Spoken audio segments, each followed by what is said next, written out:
DC's multiverse isn't just a collection of random alternate realities. It's a carefully constructed spectrum of what heroism looks like when you change the rules, from worlds where everything went right to worlds that were never supposed to exist at all. Today, I'm breaking down every major alternate universe in DC Comics and what makes each one tick, starting with the one that started it all, Earth 2. Earth 2 is the most important universe in the entire DC multiverse, and most people don't even know why. This isn't just another version of the Justice League. This is the original, the foundation, the world where superheroism was invented, and where it actually worked. Earth 2 is home to the Golden Age heroes, the ones who showed up during World War II before the modern age of superheroics even existed. We're talking the Justice Society of America, the original Superman, Kal-El, not Kal-El, the original Batman, who eventually became Police Commissioner Bruce Wayne. Robin grew up to become Ambassador Dick Grayson. All of these heroes emerged before Pearl Harbor, meaning they lived through an entire era of heroism that their younger counterparts never experienced. And here's the thing, Earth 2 isn't just older, it's better. The good guys win because they're good, and they stay good. The Justice Society doesn't fracture over political disagreements or get corrupted by power. They age gracefully. They pass their ideals down to the next generation. Earth 2 is basically what happens when superheroes get everything right, which makes what happened to it so much worse. During Crisis on Infinite Earths, Earth 2 was erased. The entire universe was merged with Earth 1, Earth 4, Earth S, and Earth X to form one composite reality. Non-duplicate heroes like Jay Garrick, Alan Scott, and Ted Grant were recreated as natives of the new combined Earth, which is a polite way of saying their entire history was rewritten, and nobody asked them. But here's where it gets weird. Two characters survived the complete erasure of Earth 2 with their original multiverse origins intact. Power Girl and the time-traveling villain Per Degaton both somehow retained their Earth 2 history after the universe ceased to exist. Nobody in DC canon has ever explained how. They just persisted. Like the universe itself refused to let go of them completely. DC has spent decades trying to bring Earth 2 back in various forms, and that tells you everything. You don't keep resurrecting a universe unless it meant something. Earth 2 is the moral baseline of the entire multiverse, but not every Earth got that memo. Some of them took the concept of heroism and flipped it completely upside down. Earth 3. What if evil wasn't the corruption? What if evil was the default setting and every single act of heroism was the glitch? That's Earth 3. And the Crime Syndicate is what happens when you take the Justice League and strip out every ounce of nobility, compassion, and restraint. The Crime Syndicate first showed up in Justice League of America number 29 back in 1964, making them one of the oldest alternate Earth teams in DC history. Over 60 years later, they're still relevant through major events like Forever Evil. The concept just works. The roster reads like a nightmare version of every hero you love. Ultraman, Owlman, Superwoman, Power Ring, Johnny Quick, Deathstorm, Grid, Atomica, The Outsider, and the Sea King. Every single one is a twisted reflection of someone you're supposed to trust. But here's the thing. The inversions aren't just cosmetic. They're baked into the physics of the universe. Ultraman doesn't get weaker from green kryptonite. He gets stronger. Every new exposure gives him a completely new superpower. In the Silver Age, green kryptonite literally granted him the ability to see into other universes. The substance that kills Superman is basically a protein shake for this guy. And in some versions, he's weakened by yellow sunlight, the exact energy source that makes Superman a god. Someone hit invert on the entire periodic table. Then there's Owlman, and this is where it gets philosophically uncomfortable. On Earth 3, evil is the natural order. Every system, every institution, and every incentive pushes you toward corruption. Owlman didn't just go along with it. He took his genius-level intellect and used it not to resist the current, but to ride it harder than anyone else. Which raises a genuinely unsettling question. In a world where evil is the default, and you lean into it with everything you have, are you even making a choice? Or are you just the most efficient product of a broken system? Superwoman might be the most dangerous of all of them, and not because of raw power. Her real weapon is manipulation. She plays allies against each other, turns loyalty into a tool, and treats the entire crime syndicate like a chessboard, where she's the only one who knows the rules. Every alliance she forms is temporary by design, which is,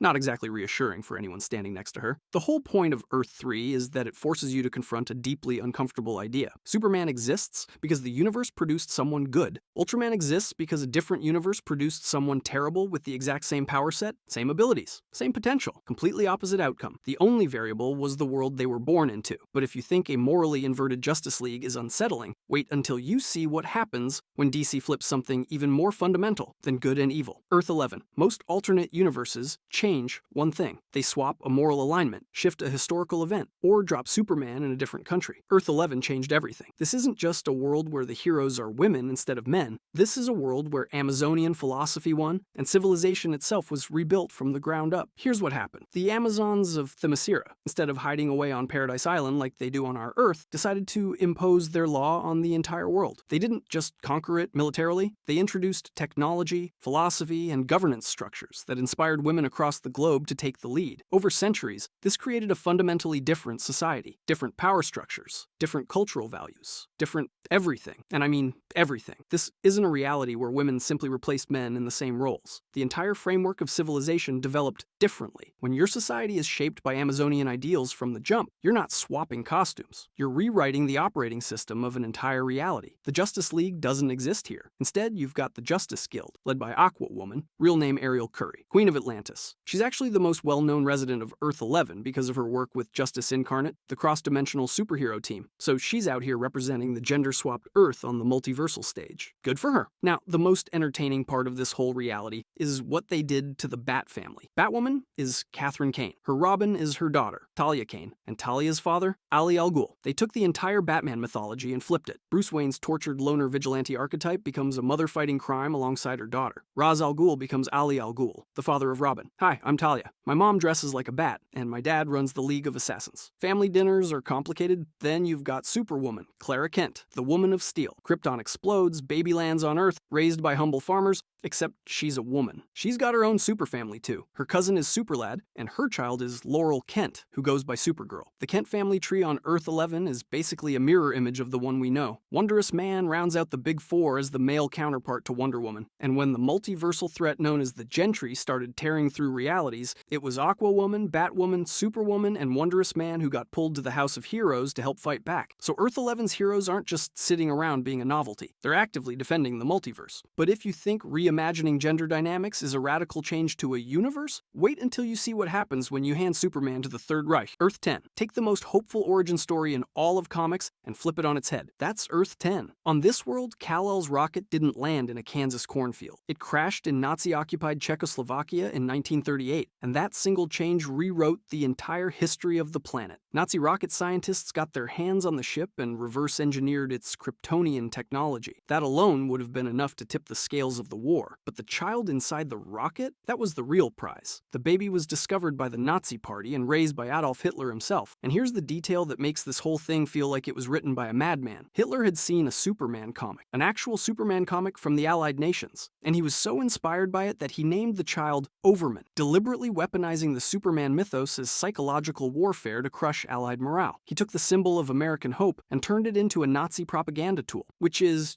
not ideal. With Overman's abilities on their side, the Nazis steamrolled through every front. Russia fell, German hegemony spread across the globe. The Third Reich became the world's dominant superpower, and there was nobody strong enough to stop them, but people tried. The Freedom Fighters, a resistance group led by Uncle Sam and made up of heroes like the Ray, Human Bomb, Black Condor, and Phantom Lady, fought back against the regime. America's answer to a god-level Nazi weapon was a ragtag band of guerrilla fighters powered by the spirit of liberty itself. Bold strategy. The superhuman champions of this world are the New Reichsmen, essentially a Nazi Justice League operating out of a satellite headquarters called the Eagle's Nest. They spent years crushing the freedom fighters, hunting down every last pocket of resistance. But here's where it gets complicated. The New Reichsmen were betrayed by their own leader. Overman, the man raised by Hitler, trained as a weapon of the Reich, turned against everything he'd been built to protect. Decades of watching Nazi oppression broke something in him. His conscience won. He helped the freedom fighters sabotage the Eagle's Nest and crash it directly onto Metropolis. Even raised by the worst human being in history, Superman's moral core eventually surfaced. That's either the most optimistic thing DC has ever written, or the most tragic, and the cosmology backs up how dark this world is. Earth 10 forms one half of a totalitarian pairing with Earth 30 in the multiverse structure. It sits in an area called the Gloaming alongside Earths 3, 13, 15, 19, 37, 40, and 43. It's positioned directly opposite Earth 5, and it is the closest known universe in the entire multiverse to hell, not metaphorically, structurally. In the actual map of reality, Nazi Superman's world sits right next to Damnation. I don't know what to tell you, but if a world where Hitler raised Superman sounds like the darkest DC can go, wait until you see what happens when Superman just gets old and tired of all of it. Earth 22. Here's a question that should keep you up at night. What happens when the public chooses the hero who who kills over the hero who doesn't? Kingdom Come answers that question, and the answer is basically everything falls apart. This was a 4-issue limited series published in 1996 under DC's Elseworlds imprint, later reintroduced as Earth 22 in the 52 multiverse. And it might be the single most important superhero story ever told about why superheroes shouldn't exist. The setup is devastating. The Joker murders Superman's loved ones. Superman, being Superman, wants to bring him to justice, but a new metahuman named Magog doesn't wait around for due process. He kills the Joker outright. And here's the part that actually matters. The public loves him for it. Magog goes to trial for murder and is acquitted. The people chose the guy who pulls the trigger over the guy who believes in the system. Superman's response? He quits. Just walks away from public life entirely. Now, you might think that's an overreaction, but here's where it gets complicated. The power vacuum left by Superman's retirement fills up with amoral anti-heroes who have zero interest in traditional morality. Magog's followers treat collateral damage like a rounding error, and eventually that recklessness catches up with everyone. Magog's crew causes an atomic explosion in Kansas that kills almost 1 million people, devastates the Midwest, and tanks the US economy, which is,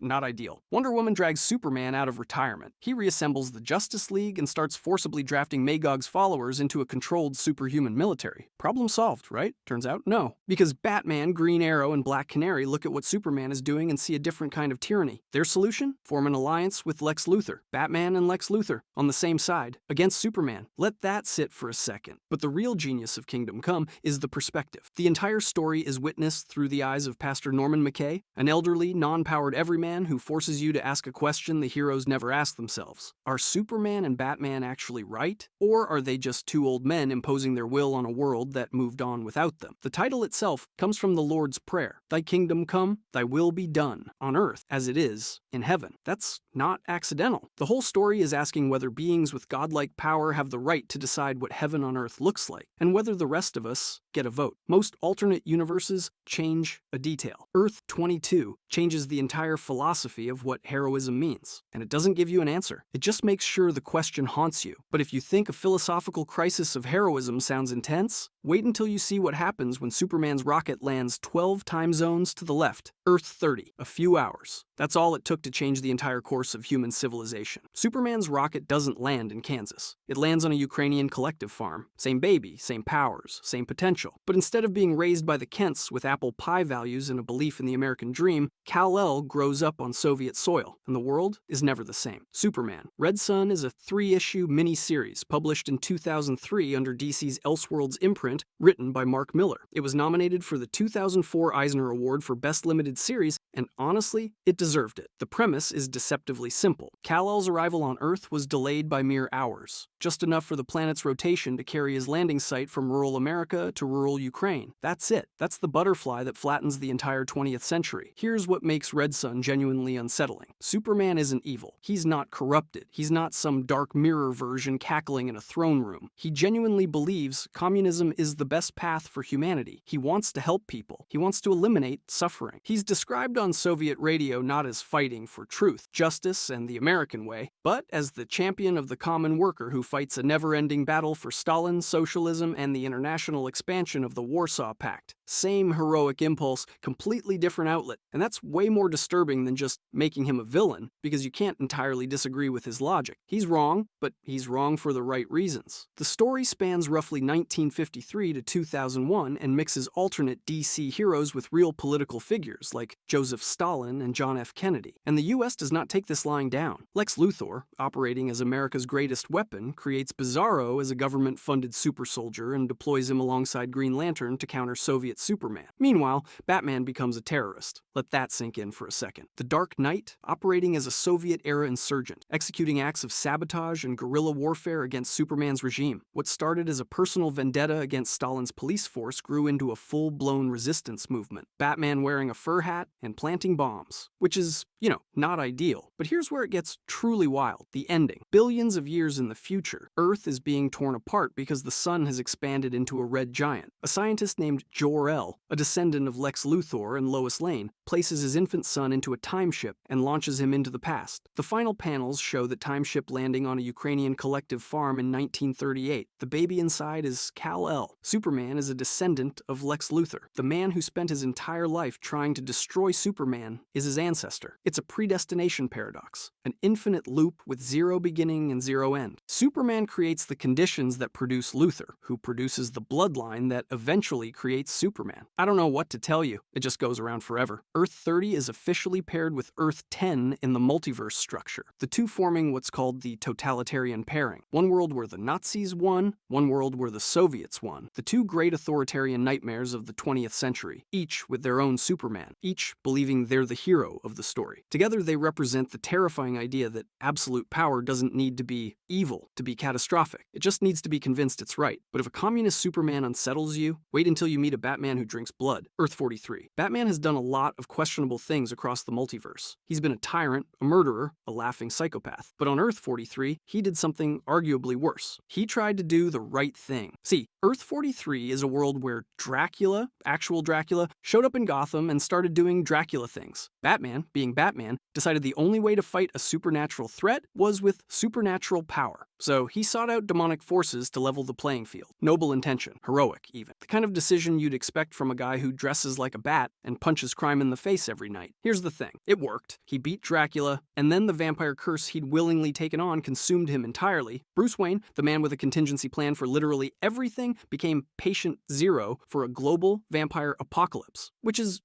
not ideal. After Batman fell, the infection tore through Earth 43's superhero population. One by one, the planet's greatest heroes succumbed. The Justice League didn't just disband. It transformed into the Blood League, a vampiric nightmare version of the world's mightiest team with zero traces of humanity left. These aren't brooding anti-heroes struggling with their dark nature. They're monsters, endlessly thirsty, completely gone. The Blood League includes vampiric versions of Batman, Ultraman, Green Lantern, and others. The Ultraman detail matters. This is a full-blown corrupted Kryptonian-level threat now running on vampire rules. The fact that Earth 43 already had a crime syndicate analog before the curse hit just makes everything exponentially worse. The curse also creates grotesque inversions of traditional power sets. Vampire Green Lantern can't withstand yellow sunlight. Vampire Ultraman has to avoid red sunlight at all costs. Creatures that were already terrifyingly powerful now operating under completely different rules, with completely different weaknesses, and absolutely no moral compass. Great. Add that to the list. But here's where it gets worse. The Blood League didn't just conquer Earth 43 and call it a day. They went off-world, launching an ongoing campaign against the planet Rann, actively spreading the infection beyond their own Earth. This isn't a contained disaster, it's an expanding one. They did attempt to invade Earth 13 at one point. That went less well. Earth 13's League of Shadows, a magic-based super team led by Super Demon, managed to repel the assault. Turns out a dimension steeped in dark sorcery is a rough target even for an army of super vampires. Sometimes the multiverse just says no. In the structure of the multiverse, Earth 43 sits within one of the darker regions of the Orrery of Worlds. Remember how Earth 2 was the Golden Age? The aspirational starting point? Earth 43 is about as far from that as you can physically get on the multiversal map. We've gone from heroes aging gracefully into retirement to heroes becoming blood-sucking abominations who wage interplanetary wars of infection. That's quite the descent, and the tragic irony at the center of it all never stops being devastating. Batman didn't become a vampire because he was weak or selfish. He became one because he was trying to save people. One noble decision cascaded into the complete destruction of an entire world. Every member of the Blood League exists because Bruce Wayne loved Gotham too much to let Dracula win. But if you think vampires operating out of a nightmare dimension sounds bad, wait until you see what lives underneath the entire multiverse. The dark multiverse. Everything we've talked about so far, every twisted Earth, every dark reflection, every nightmare scenario, they all still exist within the normal multiverse. They have rules. They have structure. The dark multiverse doesn't care about any of that. The dark multiverse is a shadow realm beneath the entire multiverse, formed from every fear, every bad decision, and every worst-case scenario ever imagined. Think of it as a cosmic basement where all the realities too broken to actually exist get dumped. And here's what makes it genuinely unsettling. The number of realities inside the dark multiverse is far greater than the number of worlds in the normal multiverse. When Barbatos showed Batman what was down there, he didn't show him a handful of dark Earths. He showed him entire galaxies of worlds born from Batman's fears alone. This whole concept was introduced in Dark Knights. Metal, the 2017 crossover by Scott Snyder and Greg Capullo. Batman investigates mysterious metals connecting both multiverses and accidentally opens a doorway that releases 7 evil versions of himself, led by a dark god named Barbatos. directly into the normal multiverse. Great, add that to the list of things Batman has accidentally made worse. The 7 evil Batmen, called the Dark Knights, are where this gets brilliant. Each one is a twisted fusion of Batman with a different Justice League member. The Batman who laughs is Batman infected by the Joker. The Red Death is Batman merged with the Flash's Speed Force. The Dawnbreaker wields a corrupted Green Lantern ring. The Devastator injected himself with Doomsday's DNA. The Merciless took Wonder Woman's helmet. The Drowned is a gender-swapped Batman who drowned Aquaman's kingdom. The Murder Machine is Batman fused with a weaponized cyborg AI. Every single one is what happens when Batman's paranoia wins. He had contingency plans for the entire Justice League, and in the Dark Multiverse, every one of those plans went horribly, catastrophically right. Barbados himself was originally created by the World Forger to consume decaying universes, basically a cosmic janitor. But he went rogue. He can create dark worlds, generate anti-music, literally the whale of a billion failed worlds, drain life force through contact, and corrupt others through dark metals. Well-rounded resume, but Barbados isn't even the real threat. The true architect is Perpetua, one of the hands from the greater Omniverse, the first creator of the multiverse, and the mother of the Monitor, the Anti-Monitor, and the World Forger. The Anti-Monitor, the being responsible for Crisis on Infinite Earths, the event that destroyed infinite universes, that was her son. Her influence caused every single crisis in DC history. She was locked behind the Source Wall for billions of years, and when she got out, her goal was simple: tip the scales permanently toward doom. She recruited Lex Luthor, then replaced him with the Batman Who Laughs, empowering him to reshape Earth Zero while she personally destroyed all other 51 realities, one by one. That's what separates the Dark Multiverse from everything else we've covered. Earth 3 is evil, Earth 10 is dark, Earth 43 is horrifying, but they're all places you could theoretically visit and leave. The Dark Multiverse isn't a place, it's a force. An active, consuming force that exists specifically to erase the concept of justice from every reality that has ever existed or ever will exist. It's not just the absence of heroism. It's the argument that heroism was never possible in the first place. And that's the full spectrum, from Earth 2's Golden Age optimism all the way down to a realm of infinite nightmare worlds where heroism itself is the lie. Every alternate universe in DC exists somewhere on that line. The only question is which direction the scales tip. If you enjoyed this video and want to see more, click the video on the screen now.